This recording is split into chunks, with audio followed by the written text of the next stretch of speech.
NEK-TV Rocks, and this is take 2 of the mayoral candidate interviews.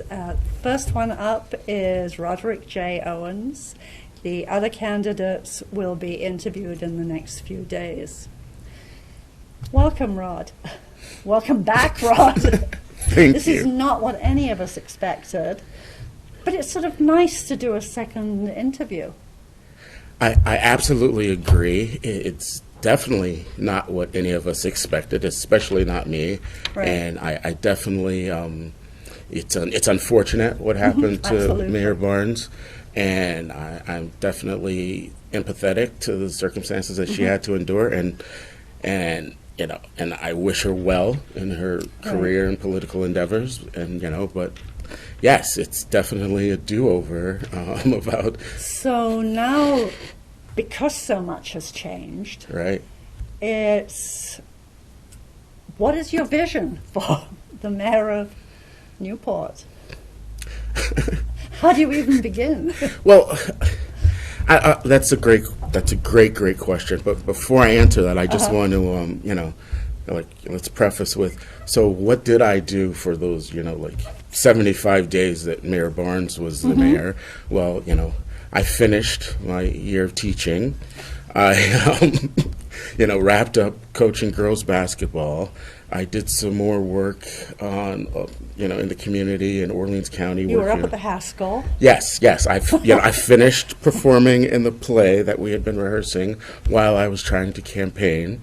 So it was a very busy time, and I had an opportunity to just step back and see, okay, these are the things that happened in the race. This is the outcome. I mean, we did get 154 votes, about 38% of the margin. So I'm happy to build on that. But yeah, and I just kind of wanted to sit back and see how everybody handled the transition from, Mayor Monette to Mayor Barnes. And clearly, that apparently did not go well. And, and what happened. But I'm excited now, actually more than ever, to step in and, to complete Mayor Barnes's, term, and to, have an opportunity, in a more relaxed summertime venue to actually give people a chance to get to know me and to talk more about my vision for Newport, because I think everybody has wonderful, wonderful intentions.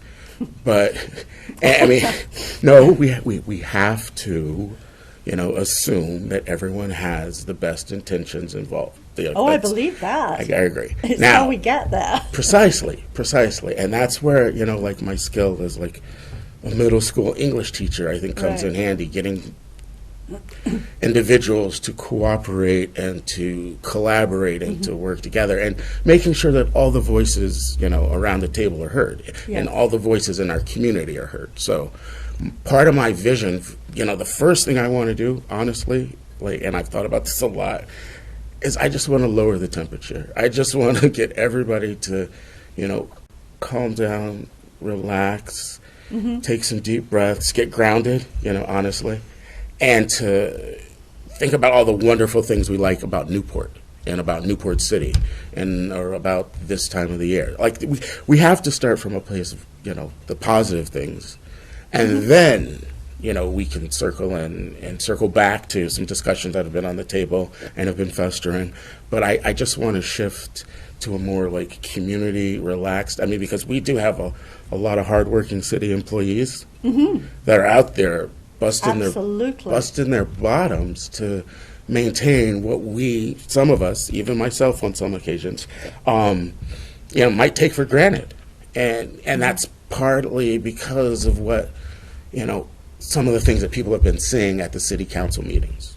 And we have to show people. I believe we can show people, and I know we can show people that, what happens at those city council meetings is not Newport City. And I think I provide a fresh, new, college-educated voice, with a strong background in community service. And I've been in Vermont for 31 years. I've been in the Northeast Kingdom for 12. Yeah.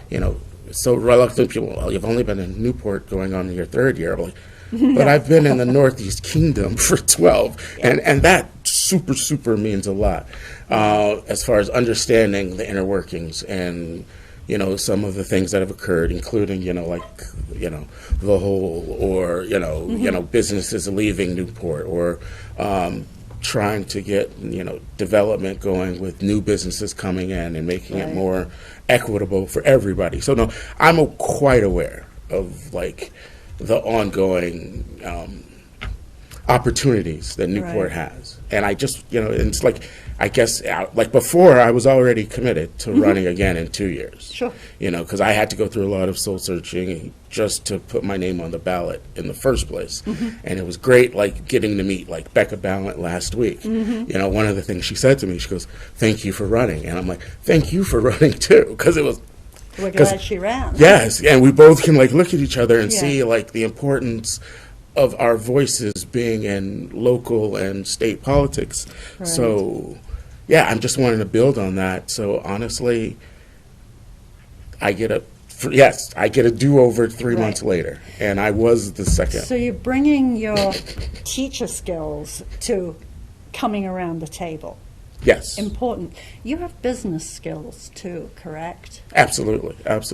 Tell us about your business. I know nothing about it because I only know you as a teacher or an actor. Well, see, that's the beautiful part about being almost 50 years old, and That's young. Thank you. I'm enjoying it. I'm embracing it. But yes, teaching is actually my second career. In the middle of my both careers, one as a marketing and a business owner, I run a marketing company. I promoted resorts and vacation properties, as well did traditional outreach marketing, promoted expos, trade shows, helped people develop websites, all the full gambit of marketing. And I studied that at St. Michael's College. That's where I went to grad school for my master's in marketing. But in the middle, and basically, after a lot of, the incidents that happened with the graffiti, being, spray painted down on the farm, and a lot of other incidents that I've heard about and been a part of, in the Northeast Kingdom. I started a community organizing, company or organization, yes, and that's called the Orleans County Coalition for Cultivating Equity. And that's where I did a lot of work as a racial equity facilitator, worked on, I was a part of helping, get higher wages to all the teachers and substitutes and paras.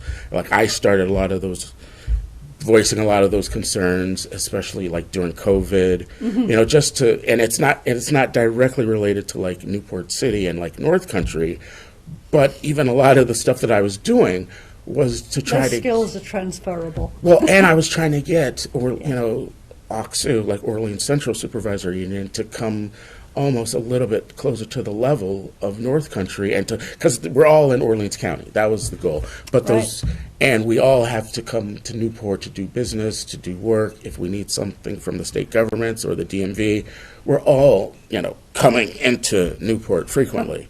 So yes, and I was also, paying a lot of close attention to the EB5 things and the new development. I would have loved to, been a part of the sales and marketing of the hotel or anything that was happening in Newport.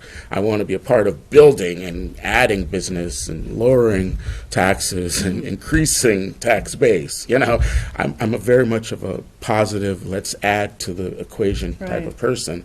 What made you switch from being an entrepreneur, a marketer, to being a teacher? Very different.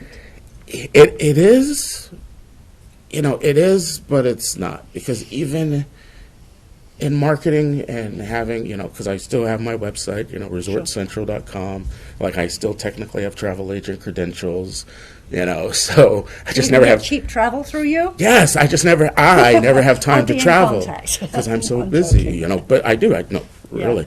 And that's some of the stuff that I can build is being a small business owner. Yeah. I was a small business owner in Burlington in the late 90s, so seeing it, and I was in my late 20s. So growing up, reaching out to people and building that, but it was marketing. So it's all about public image. It's about exposure. It's about, showing, increasing, whether it's popularity, whether it's market share, whatever it was. And like right now, Newport has a lot of things that we can increase in, and we need a lot of positive marketing. Just let's get out there, put a positive public image, and bring a lot of people and a lot of, that represents the community. So the shift. I enjoyed, like, the corporate world. I enjoyed being self-employed. I enjoyed all of those things. But as I, got older, and I guess as a business owner, for instance, you're still in charge of your employees, what's being taught, what's being, for instance, I had, sales and marketing background. So I spent a lot of time teaching my employees how to be good sales and marketing people. So that transfers. And for me, and especially for this area, honestly, teaching is the most fulfilling thing I could do on so many levels.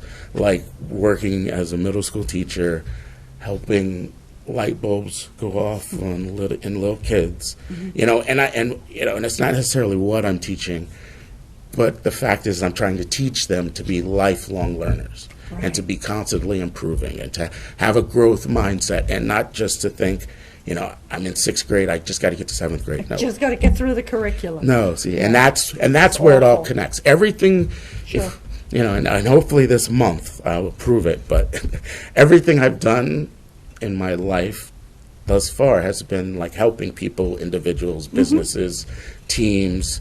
I've spent some time as a personal trainer, so I helped people, work out, better themselves, lose weight, recover from strokes, and, things like that. So having that one-on-one approach and connection is the same way I would go about being the mayor, is having individual relationships, with all the people in the city government and the constituents and things like that. But making sure that I bring that voice and their voices back to the city council so that it's heard, and so that, myself, along with the help and the aid of the city council, can work together to have like a strategic plan on how we can move Newport forward. But we have to do it together. Otherwise, it's not going to last. Right. How do you see involving community? Because one of the things that you've obviously seen is that community, and I'm using that in the biggest sense because we're many different communities, has not felt included. I definitely have seen that. I have felt that. I have heard that. Felt that. Yeah, and I think there's a couple things that I definitely would like to address if, everything goes well and I'm the mayor. Things that I would want to address. First of all, the city council meetings are not community forums. They're two different entities, and for the city council to function, like, we have things that we have to operate by, which are parliamentary procedure, Robert's rules. Like, there is a motions, open the floor to discussion, which is technically only to the council members. Sometimes there's privilege of the floor, things like that. But all of that minutia, is what happens at the city council meetings, and sometimes, where people are over things, all of those things. And I'm just saying that once everybody needs to know the rules and expectations and agree by that. But a community forum, which I would want to hold at least one every 2 weeks, that's more of like an open mic night. That's and that's something that I believe, the mayor or, anyone that would like to be a part of it can help participate in. But that's when we don't have the stipulations of like the council meetings. We can actually voice our concerns. We can make notes. We can, people can have you can have 3 minutes to talk. And we don't have to, in essence, resolve anything. But it's a community forum. We're not trying to resolve anything. We're just, everybody's getting concerns out on the table. It's being recorded. But that's the number one way you get community engagement. And I think, the mayor, especially myself, would do, what I would do is I would have opportunities, regularly where people could express their feedback. I mean, and whether it's the feedback on, the water sewage plant, or whether it's feedback on, wetlands, or the rising of the prices, things like that. But at the same time, those other voices too, like, can we get more parks? Can we add, how would we, how are things going with the bandstand getting, redevelopment project? I mean, there's just so many things that people all want to make sure that they'll feel more a part of it if they actually, hey, I added that to this discussion. That was my topic. Better, more affordable housing. What can we do for that? What can we do to help, smaller businesses get more, foot traffic, downtown? There's tons of that. Or our summer season is so short. How can we expand that? There's so many conversations. Climate change is doing that for us. Yes. Highest, day on record in the world, 62 degrees yesterday or something. Right. I mean, and there's things that, where we can look at Lake Magog and talk about our relationships, with Canada and those cities and all of those things, because we have wonderful, wonderful things that we can accentuate. Right. And I think, if we lower the temperature, we appreciate and respect everybody for the commitments that they made to do these jobs. I think we could get so I think city council meetings can be organized differently. I like them being at the gateway, and, so for, a bigger opportunity. But at the same time, a good town hall, community forum, or finding, the people where they are, or talking to other community leaders in the city and getting their concerns and bringing those to the city council. I mean, and not just those. I think there's a lot of feedback we could be getting from the other departments in the city. Absolutely. I mean, the Parks and Rec does a great job with a lot of their events. So, we can highlight and accentuate a lot of those events, as the overall, it's the overall betterment of Newport. So I think, I just accomplish, baby steps at first, work on a nice transition, and then move forward and go from there. I mean, I can assure you, and I can say this emphatically, given my history, this isn't the type of position I would ever consider resigning from. Just in general, with myself and my background, it's just, I'm looking forward to serving. And whatever I have to do if I have to be more diplomatic, if I have to be more, resourceful, whatever it takes, to get through, first a city council meeting where everybody feels like, they understood what was happening. They understood what happened the week before or the 2 weeks before, and they understand what's going to happen in the next 2 weeks. That's one of the biggest things. And then everybody will start to feel involved. So that's kind of, I'm sorry if I belabored that, but there's a lot that I've seen and watched and know that I can contribute to, and it's just so many positive things that we can highlight. And we need to highlight them. But at the same time, there are so many opportunities for us to move forward and make, and try to, and we're not going to make everybody happy. It's a good negotiation means nobody gets everything they want. However, I've spent a lot of time watching and listening, and some questions that I'm going to be trying to answer in the next month is what do people want? What does Newport need? What are and what does Newport look like, for instance, from a 12-year-old's perspective all the way up to a, octogenarian's perspective.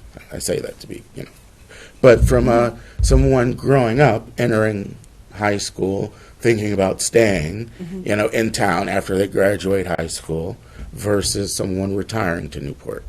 We have to get all those voices and then try to see, if we can figure out something that makes it,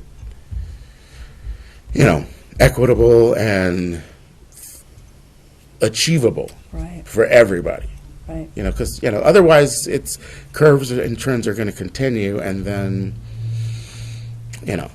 Yeah, I mean, there are certainly challenges for Newport, but they're the same challenges as they are for pretty much everywhere else. Housing, healthcare, the usual basics, jobs that pay a living wage. That's not just Newport. Absolutely. I agree with that wholeheartedly. And I would also add, though, that because of a lot of the things that have been occurring in Newport recently, and even the last month, like, they're still in trials about the EB5 things. I think Newport has missed out on some opportunities that the rest of the cities in this state have gotten the benefits of. So, like, that's one thing I think, especially as the Newport mayor, I would advocate, to the other cities, Rutland, Burlington, Montpelier, Barry, all of the other, the other cities, and to make sure that we can be creating some of their same programs. I mean, like, I know, the Newport Downtown Development District is part of the league, of the other downtown districts. Right. So, like, there's definitely work that we can tie in and build on, and it just takes, we have to, like, one thing I would do is, understand that the city council has a path and a course that they're on, and we are all part of it. Even the mayor is part of the city council. Right. Like, I would be one of 5, but there's also a lot of other things that are happening on the state, the federal, and the local level that a mayor and a city like ours can be involved in, that, getting more voices to the table, we'll see more opportunities, and, that Newport City residents might not necessarily have to pay for. Like, we might not have to pay for it if it's part of a grant or if it's this, but we still have to have people that are looking further down the road, than just, the next city council meeting. But and I know that strategic plan and that development and that vision, exists. So, like, we kind of keep going back to the vision of Newport and why people serve in whatever capacity, why they would want to work here, why they would want to live here, why they would want to educate their children here, and find all those commonalities and build on it. Just build on it. Where would you want to see Newport in 5 years? Wow. I know, it's a tough question. It really is. See, actually, yes, it is a very tough question. And it's one I'm working on because I've been, in 5 years, I mean, honestly, I don't think it's far-fetched to say that 5 years from now, we could have, half the vacancies of downtown Newport City filled.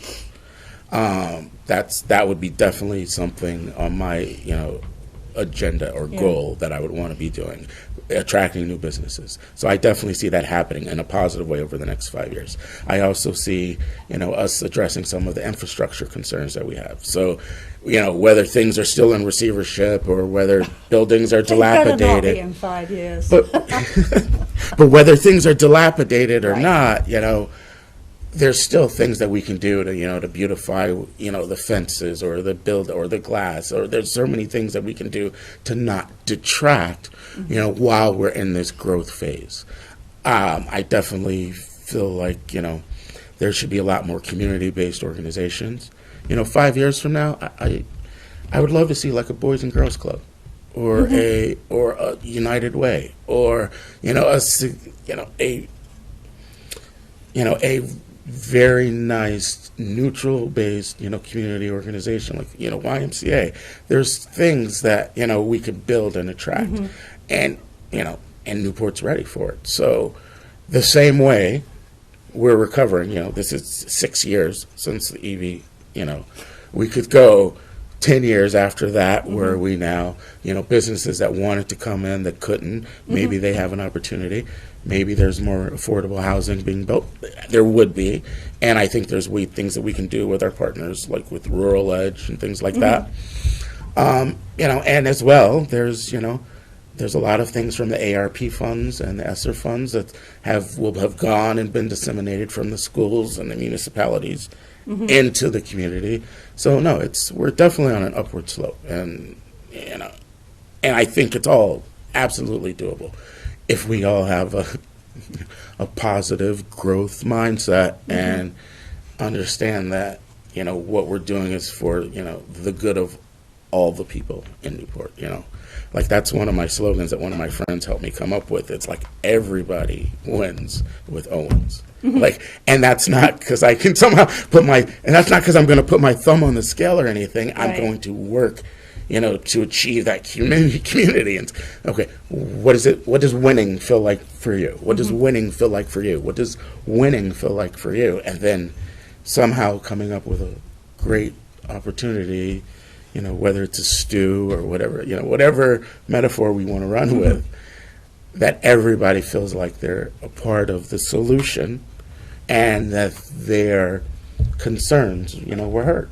So that's definitely very, it's overarching, Right. but, it's my macro approach because, believe it or not, we have, city officials, city employees that are taking care of the day-to-day things. They are taking care of the day-to-day things. Could they be done better? Possibly. But Welcome to the world, right? exactly. And then that becomes, taking notice of them and making sure that they're feeling fulfilled and, acknowledged in their work. So Sure. if they feel better about their job, they'll do a better job. And if Newport residents, appreciate everyone more and accept everybody more and create a more inclusive circumstance, it really does work. Like I believe in, growth by addition, not by subtraction. I don't know how that ever works with anybody. Right.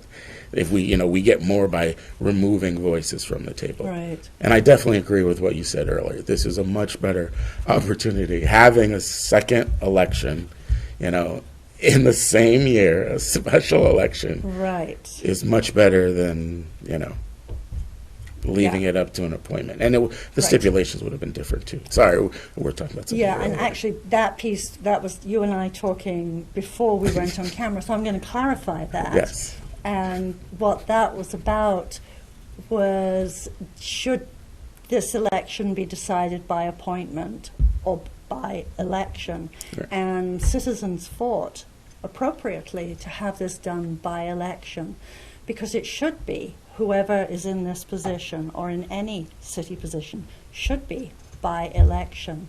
You are our representative, those of us who live here and who vote here, and so are the council. So there should always be citizen voices in the election of people in visible positions.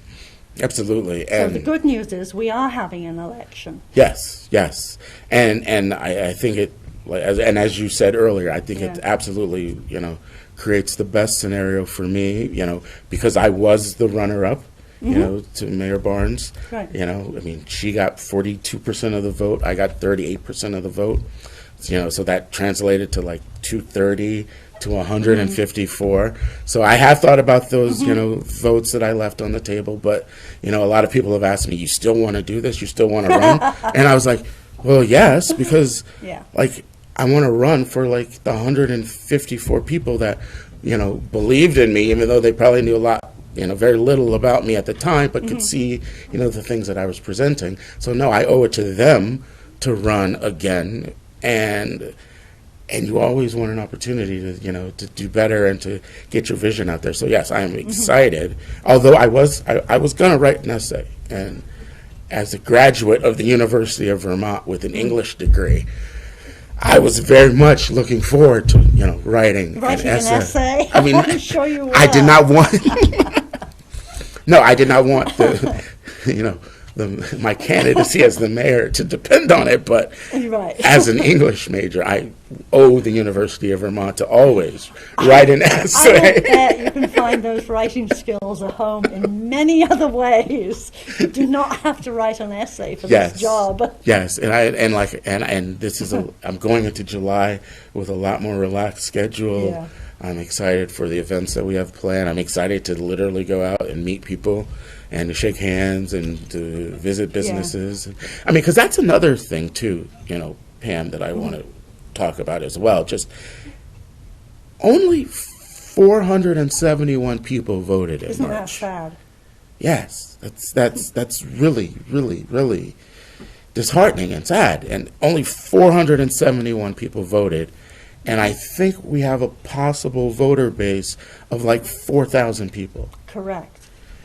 So no matter the outcome, I just want to see more people vote on August 1st. Just, school's not in, whether you have all day, you can, 12 hours, let's just maybe try to get 700 people to vote or 650 people. And I'm not saying that who knows what the turnout will be, but just more people saying that they are part of this Newport community, that Right. there is somebody out there that they met, or whose website they visited, or who was standing outside of a village market, that was willing to get them to take some time out of their day on August 1st to vote. Or absentee vote ahead of time. It Yes. doesn't have to be on that day. Yes, July 12th, the absentee votes. Yeah, and that's They can start that. important. Absolutely. Even because some people might be on vacation That's in other right. parts of this summer, a special election. And I was happy I got to wear the tie. Even though it's still 4th of July week, and I love this tie. There is also, I understand, going to be another panel interview that the studio and the Newport Daily are going to put together. So I have no idea when that is, but I've heard a rumor, a substantial rumor. And I am available, and for, I'm sure you will be. Yeah, yes, January and February were kind of, were busy months for me. And then we had the snow and things like that. And to have an opportunity so quickly to be like, you know Right. what, this is who I am. I've been in Vermont for 31 years. I've got so much to share and add, and getting to know each other. It's gonna be awesome. Well, we are out of time for today. Do you have one last thought that you want people to know who are going to watch this? Just one. Just one last thought. Okay. Everybody wins with Owens. I'm serious. Vote. Vote, Remind people please. to vote. And owensformayor.com. Okay. They'll go to your website. And there's a Facebook page too, and a lot more pictures. And I think you will be quite visible on the streets of Newport. And that's good. well, yes, That's good. yes, I'm looking forward to it. Yeah. Well, thank you for coming in and doing this again. And let's see what happens.